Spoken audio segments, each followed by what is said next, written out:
Bienvenue à toi dans cette première vidéo. Je m'appelle John et je suis très heureux de te rencontrer, de te voir dans cette vidéo.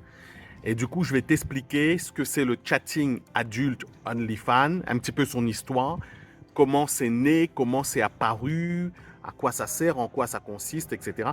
Je vais essayer de la faire assez court, j'espère que ça va pouvoir t'aider et te renseigner. Alors moi, j'ai découvert le chatting à Madagascar, je suis français. J'ai découvert ça en 2019-2020. Donc historiquement, le chatting a toujours existé à Madagascar, au Bénin, au Cameroun, au Sénégal, etc.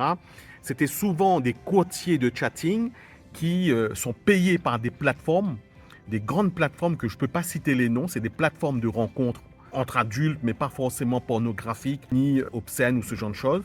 C'est des plateformes qui communiquent dans le métro à Paris, sur des chaînes de télévision, etc. Ces courtiers-là ont construit des outils techniques où plein de chatteurs dans le monde entier chattent, en langue française, en anglais, en allemand, en espagnol, en italien, etc. Et puis ces plateformes balancent du trafic sur ces plateformes avec une marque superbement connue. Autrement dit, le chatteur, il ne sait pas pour quelle plateforme il chattait à l'époque. Donc encore une fois, je m'abstiens et j'ai envie de donner les noms, mais je ne vais pas pouvoir le faire dans cette vidéo. Ce sont du chatting, c'est discuter, se faire passer pour une femme, une modèle, et à l'époque, c'était payé au message. Donc c'est comme ça que ça fonctionnait.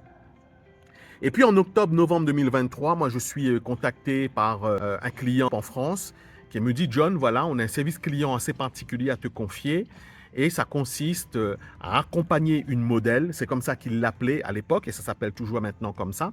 Donc c'est une femme qui a créé un compte OnlyFans ou Mime. C'est un réseau social où on diffuse des contenus érotiques, pornographiques, nus. Donc cette dame, l'adulte, va publier des photos et des vidéos et elle vend son contenu photos, vidéos à des personnes, à des hommes essentiellement, sur Internet et notamment sur ces plateformes-là. Et donc, ça m'a un peu surpris. Je me suis dit, waouh, c'est quoi cette merde? Et il m'a donné accès aux outils. On a passé un contrat, une discussion. On a été rémunéré à l'heure pour accompagner chaque modèle. La modèle, elle a tellement de fans, tellement d'abonnés à gérer, à discuter avec toute la journée ou la nuit, qu'elle ne pouvait plus le faire elle-même. Et c'est pour ça que nous, on a été sollicités dans ce cadre-là pour pouvoir le faire. Donc ça s'est bien passé pendant plusieurs mois, on va dire même un an. Et puis le marché a évolué.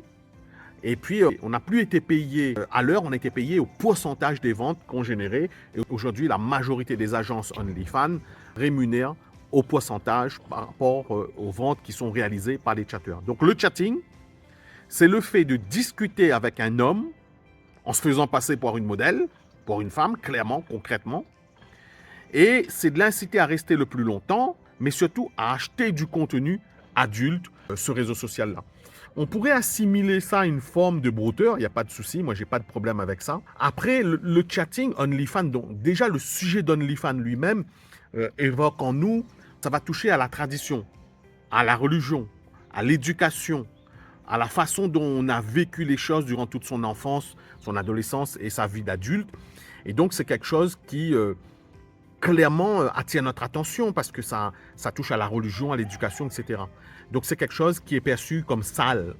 Ce n'est pas quelque chose de clean. On ne crie pas sur les toits à dire qu'on fait du chatting. On ne met pas le fait qu'on fasse du chatting sur son CV, par exemple. Donc, nous, ici à Madagascar, mais il y a aussi des personnes qui travaillent depuis le Bénin, le Sénégal, etc. Nous, on est uniquement basé à Madagascar. On a plusieurs pôles de relations clients, de services clients, dans le domaine de l'e-commerce, dans le domaine du Shopify, dans plein de domaines, et aussi dans le domaine de l'OnlyFans. L'OnlyFans représente un chiffre d'affaires moins important comparé il y a quelques années dans mon chiffre d'affaires, mais c'est quelque chose qui est encore très important ici à Madagascar et partout ailleurs. Alors vous savez, le monde évolue.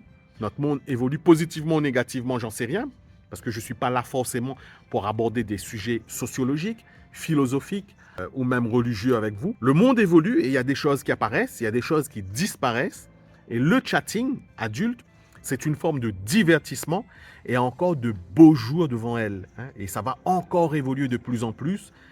Le sexe sur Internet, c'est la source de revenus numéro 1. On n'en parle pas beaucoup, mais tout le monde connaît au moins une plateforme de sexe, de vidéos pornographiques à la demande.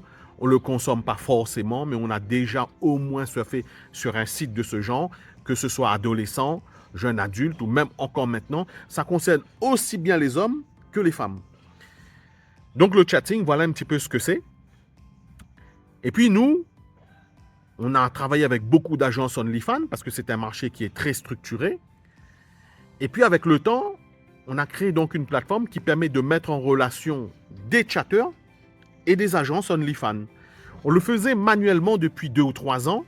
Ça devenait chronophage, long, difficile. Donc ce sont des agences OnlyFans, souvent composées d'un jeune homme ou de jeunes hommes, quelquefois de femmes, qui nous disent « John, nous on a besoin de chatteurs, on est dans la merde, il nous manque des chatteurs, on a du trafic, parce qu'il y a aussi le fait de générer du trafic, on aura l'occasion d'en rediscuter. Ben, fournis-nous, propose-nous des candidats qui veulent chatter, qui savent chatter. » Et c'est comme ça qu'on a mis en place cette plateforme qui s'appelle chatflow.io. Et donc là, vous découvrez la première vidéo. Et je vous dis donc bienvenue dans cette première capsule, cette première vidéo. Et puis, je vais essayer durant cette année de publier plusieurs petites vidéos pour évangéliser le marché, pour transmettre ce que je sais du marché. Et je voudrais tout de suite laisser un message aux journalistes. Je ne réponds pas aux questions. Et puis, je ne peux pas non plus entrer dans une forme de débat philosophique, encore une fois, religieux ou ce genre de choses. Je ne suis pas là pour ça. Je ne suis pas sociologue, ni philosophe, ni religieux. Je ne pourrai pas vous répondre sur cette partie-là. Je sais que beaucoup essaient d'avoir des réponses là-dessus. C'est un phénomène de société, certes, mais je n'interviens pas et je ne donne pas suite à des interviews ou ce genre de choses. Je vous dis bienvenue et je vous dis à bientôt.